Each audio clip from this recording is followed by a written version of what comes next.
I'm Hannah Moore, CFP, a practicing financial planner and educator. I'm on a mission to change the way people think and talk about money. Let's get started. Today, I want to talk about this idea of how to become wealthy and some of the narratives that are out there on what this means, what this looks like, what you must do in order to be successful. Now, I want to tell you about a conversation that I had with somebody who we're about to start working with. And he was talking about the difficulties, not the difficulties, but in reading some of the common books that are out there and how frustrating it was because it felt like he's reading these books and it was like, you're dumb if you're not doing X, Y, or Z. And it makes so much sense. And it's something that I see all the time. Right? It's this idea of if I'm not doing real estate, then therefore I am dumb and not going to be wealthy. Or if I am not starting a business, if I don't have a side gig, if I'm not, investing, if I'm not doing all these things, then I'm not going to be successful. Now, there is truth in the importance of investing, but we're going to talk about that in a second and how that can look different. One of the things that I've always struggled with in the world of personal finance is these broad statements about what does it mean to be successful.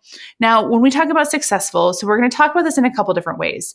Number one, it's going to be what is success, right? A huge issue with this of what does it mean to be successful financially. Now, that can mean having many, many millions of dollars, never having to think about money again in your life. And there are certainly people who do that, and there are certainly pathways.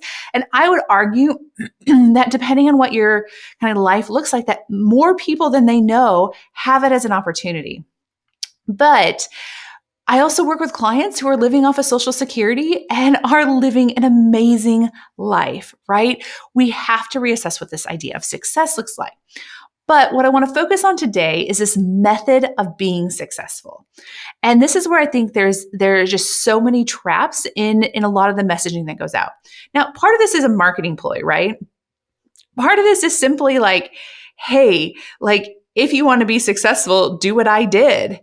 And that is what a lot of the financial advice is. And, there's some truth to that, right? That's why it sells. But what it doesn't match, it doesn't follow the nuance of people's lives. It doesn't follow it gives one piece of advice for literally everybody to follow. Now, there are core principles that we know work, that we know are important, right? We know that it is important for us to live on less than we make. That's just kind of I don't want to say common sense one, but it's one that most people generally subscribe to. There's certainly outliers. I've certainly worked with people who have spent more than they were planning to for a season of their life, but it was part of a larger kind of narrative. But we know that there's these core pieces, and one of them is, obviously spend less than you make.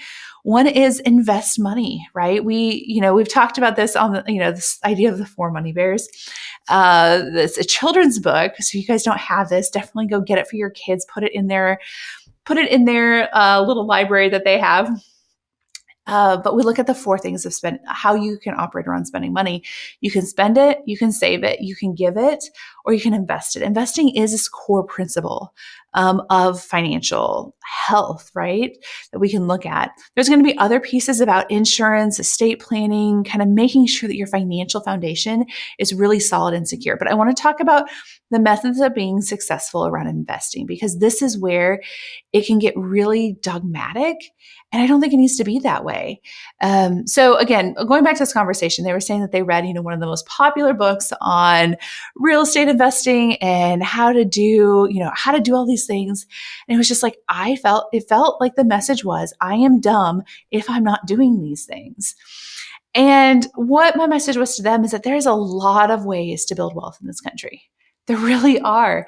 There are so many different ways, and it's not about one way. Certainly, there are times when I'm picking on real estate investing right now. There are times when real estate investing makes so much sense for the right type of people, the right type of they want to go all in on this. They have the skills, they have the time, they have the resources. They have the extra cash flow that may be needed on this, where it makes a ton of sense for them to do that. And that can be a very, very successful pathway for them. But there's a lot of people who don't want to touch it with a 10-foot pole. And so they read these books, they read this advice on how to become financially successful in real estate. And it gives this message of, if you're not doing this, then you're dumb and you're going to be a failure and the rest of the world's going to be successful. And sucks to be you.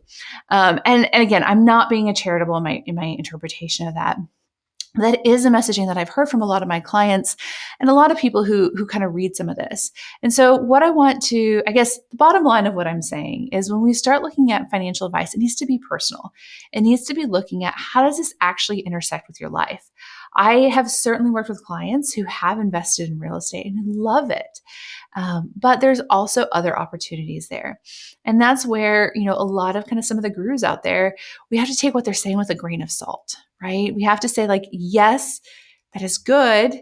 And does it fit my situation? And that's where it gets hard. And that's where that personal finance is very, very personal. Now, for the guy that I just mentioned, and not just him, but in so many different cases, I'm working with people who don't have a lot of time. Perhaps they have young kids. Perhaps their careers are in high growth mode right now. And they're looking at, what is it that they want to be dedicating their time to? They don't want to be spending time on doing some of these other strategies to build wealth. They want to be able to focus. And that could just be as simple as like, hey, I want to be investing this money. I want to be setting up an investing plan. And that can generate a lot of wealth in doing that. But the most important thing to know is that there are so many different ways to generate wealth. So you could start a business, right? You can work in a business and you can invest in your 401k. You can work and be able to pull that money out and invest that money in a really, really simple, automate it. You don't have to think about it. Work with somebody so it just can be done. But do that work within, figure out what is a way that works for you on what it looks like to build this wealth for you. And that could be that you go back to school or you change careers. It could be that you want to figure out your higher income growth opportunities. And that can be a really good way of doing this, of building wealth for yourself. The most important piece for me is that you are thinking intentionally about your life, that you're thinking intentionally about your family, and making sure that you have these pieces in place, that you have the foundation laid in order to get that financial success. So again, going through some of the examples I gave, it could be running a business, right? And making sure that if you're doing that, you have what's needed in order to make that successful. If you're doing the real estate, that you have the pieces that are needed to really make it work well for you. Or if you're investing, making sure that you really know what you need to do to be successful. The cases that worry me the most are when people they don't have a plan. They're kind of aimlessly going through and saying, I don't know what this looks like. I don't know, I don't know how I'm going to make this work. Those are the people where I'm like, okay, let's sit down. Let's look at what is it that you want? How do you want to build your wealth? How do you want to make your money grow for you? How do you want to make your money work for you? And then coming up with a plan based on that. And that can be, again, as passive as just investing in your 401k to as active as running it, like quitting your job and starting your own business. There's so many different ways of doing that. But the most important piece is knowing that if you hear advice out there, financial advice, and it doesn't fit, it's okay. You're not dumb for not doing real estate investing. You're not dumb for not doing X, Y, or Z. You're not dumb for having debt if that's what fits for you and your situation. That's okay.